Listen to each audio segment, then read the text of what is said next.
During the quarter, the Merchant West SCI managed P&G fund returned 2.5%, underperforming its benchmark but outperforming the peer group average. Global markets were volatile despite growing optimism that we are near the top of the interest rate hiking cycle.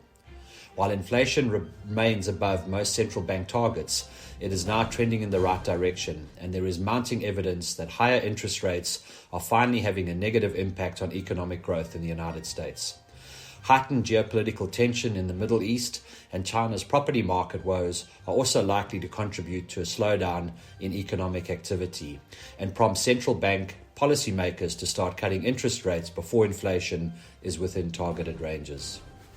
The uncertain outlook for interest rates and comments from several central bank officials that interest rates would need to stay higher for longer pushed US Treasury yields to multi-decade highs.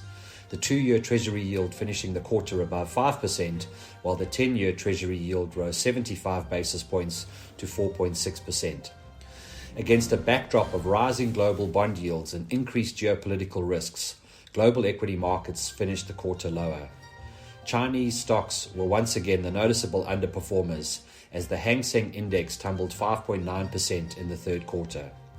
The tech-heavy Nasdaq index was also down sharply.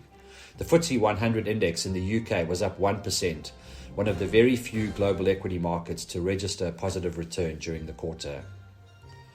Cash was once again the top-performing asset class in South Africa in the third quarter, while bonds and listed property outperformed the broader South African equity market.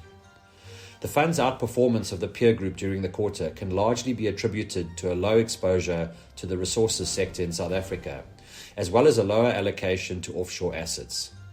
The fund's listed property exposure was also a contributing factor to the fund's outperformance, as Delta's share price doubled during the quarter on the back of a very positive trading update.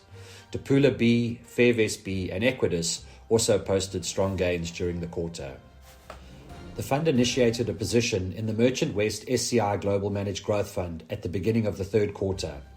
At just over 11% of the fund, it is unlikely to have a detrimental impact on distributions and distribution growth because of the lower income yields in global markets right now.